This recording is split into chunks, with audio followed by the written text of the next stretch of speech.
NED Unifenas apresenta Aprender Pode.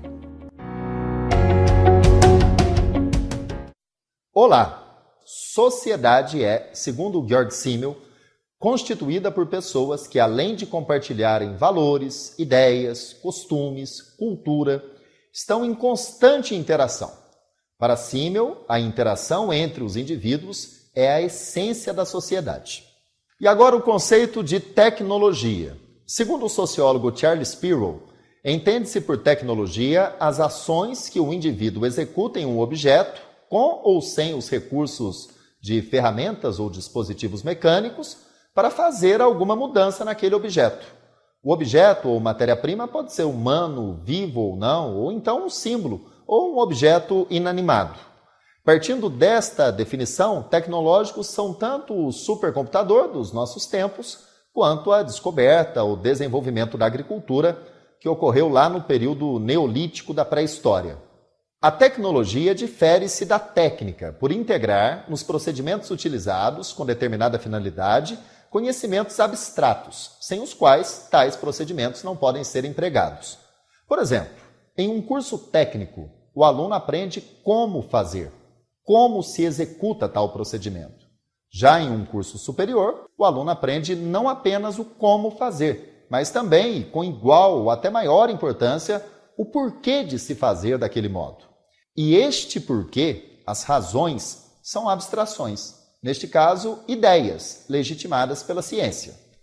É importante ressaltar que tecnologia compreende tanto os instrumentos produzidos pelo homem a partir de um determinado conhecimento, quanto os processos que são utilizados na produção dos instrumentos. Nós procuraremos relacionar os conceitos tecnologia e sociedade, compreendendo como a evolução tecnológica, especialmente após a Segunda Guerra Mundial, alterou nossas formas de vida e estabeleceu novos padrões de relacionamento e comunicação, além, é claro, de novas formas de trabalho.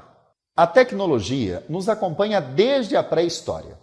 Entretanto, alguns marcos do desenvolvimento tecnológico merecem destaque: a Revolução Industrial, a Revolução Científico-Tecnológica e a Segunda Guerra Mundial.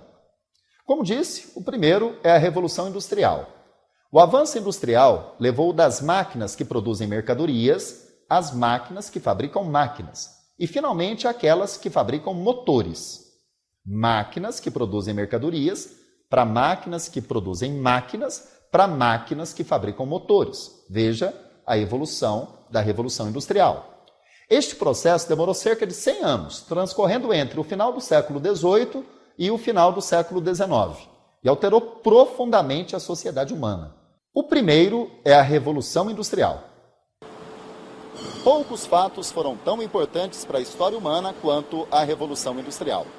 Iniciada por volta de 1760 na Inglaterra, e terminada na sua primeira fase por volta de 1820, a Revolução Industrial foi muito mais do que a produção em máquinas de artigos antes produzidos pelas mãos humanas. A Revolução Industrial trouxe consequências importantíssimas para a nossa história e que se refletem no nosso mundo até hoje.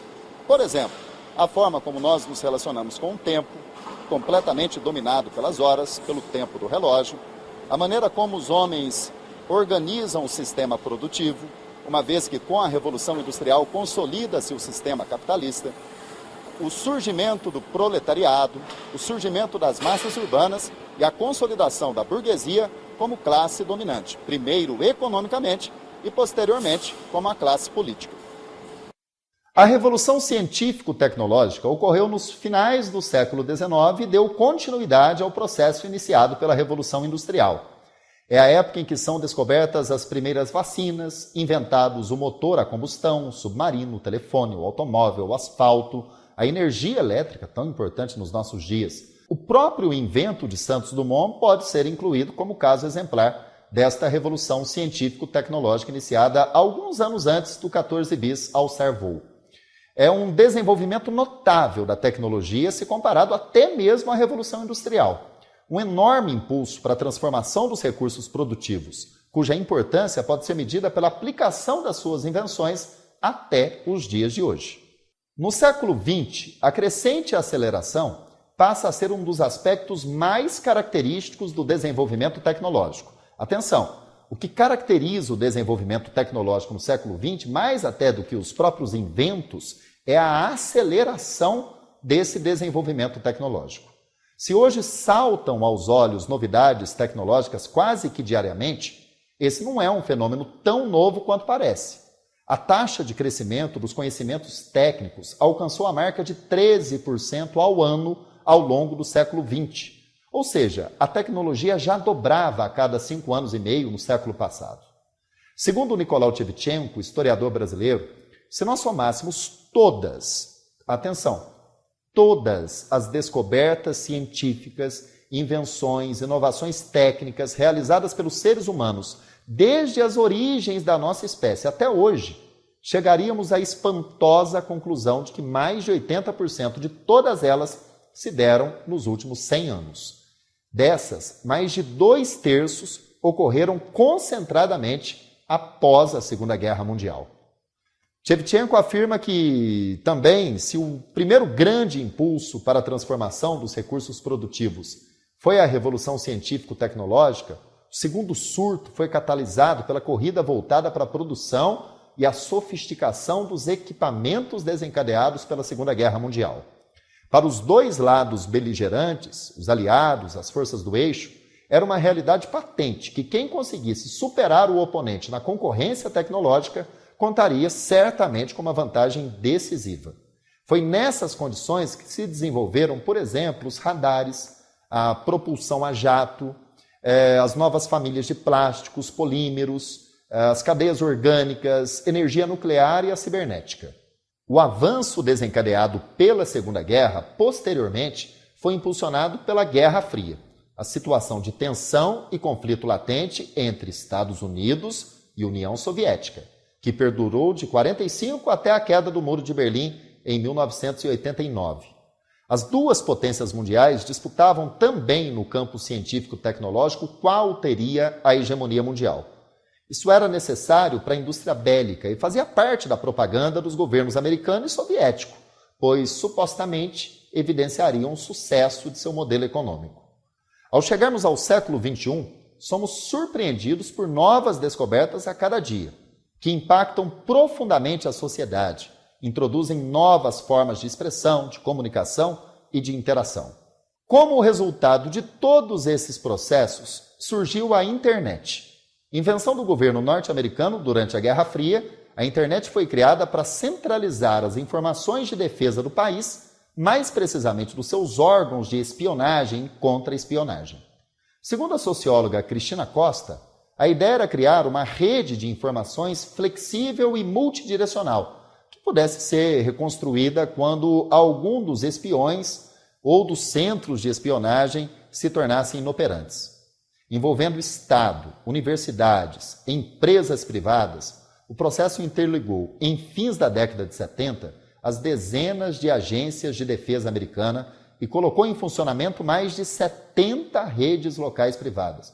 É um número absurdo, pensando que a invenção era muito recente. Através do lobby, grandes grupos empresariais conseguiram convencer o governo a abrir mão do monopólio das telecomunicações em rede.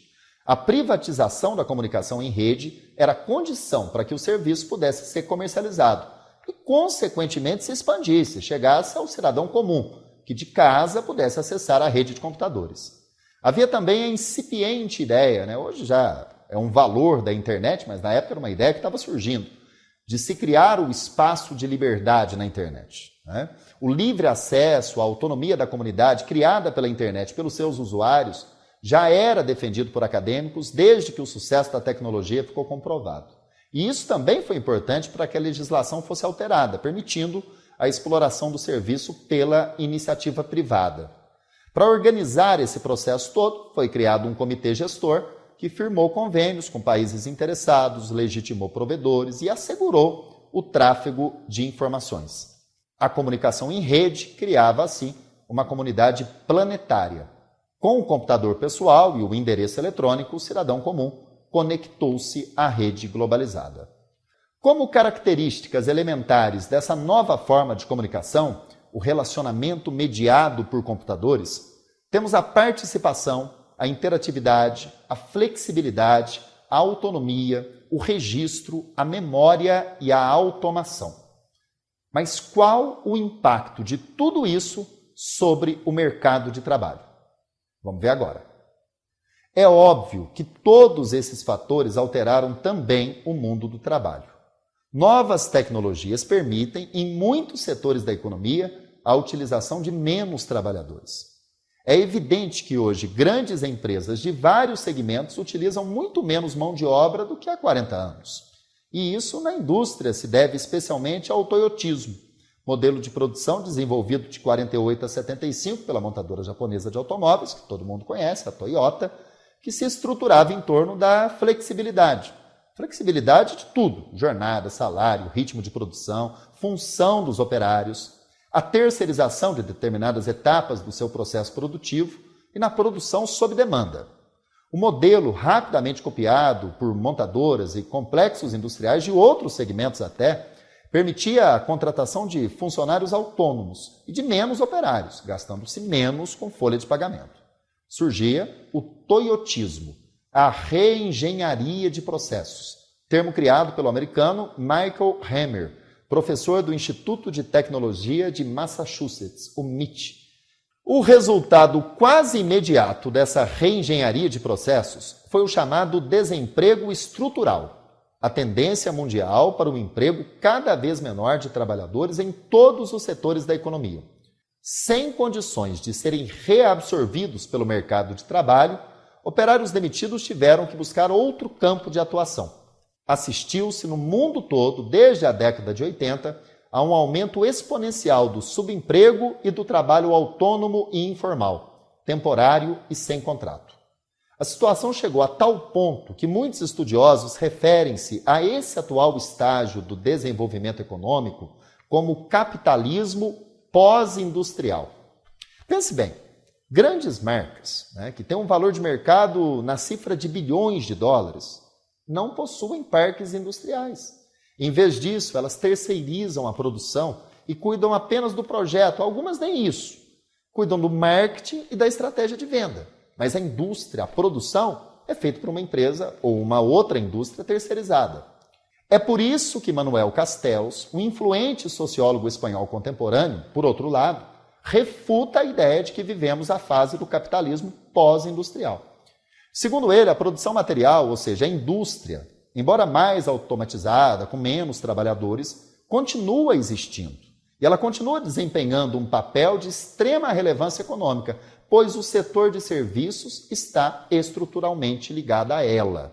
Segundo o Castells, o setor que mais dispensa mão de obra é a agricultura e não a indústria. O ritmo de demissões na indústria diminuiu, se comparado às décadas de 70 e 80. E o setor de serviços tende a crescer e a empregar um maior contingente de trabalhadores. A visão de Castells é uma visão otimista, E essa visão otimista, embora por outros motivos, é também compartilhada por Pierre Levy. O filósofo tunisiano defende a ideia de que a rede de computadores tem possibilitado a democratização do conhecimento. A educação já não depende mais de estar o aluno em uma instituição, podendo chegar ao meio rural, aos rincões mais afastados pela rede mundial de computadores. As possibilidades de treinamento contínuo de funcionários são facilitadas. E como as empresas que atuam globalmente montam equipes multinacionais, o mercado de trabalho para alguém que detenha os saberes necessários a este mundo tecnológico não se restringe mais ao próprio país. Você pode trabalhar aqui para uma empresa indiana com outros trabalhadores que online dos seus países, em outras partes do mundo, fazem um trabalho que complementa o seu. Outros pensadores, entretanto, acreditam que sim, que está em curso uma nova divisão do trabalho, forçando milhões de pessoas a deixarem os países subdesenvolvidos em direção aos países ricos, em busca de melhores salários e condições de vida. Como muitas questões contemporâneas, o impacto da tecnologia sobre a sociedade jamais será um consenso.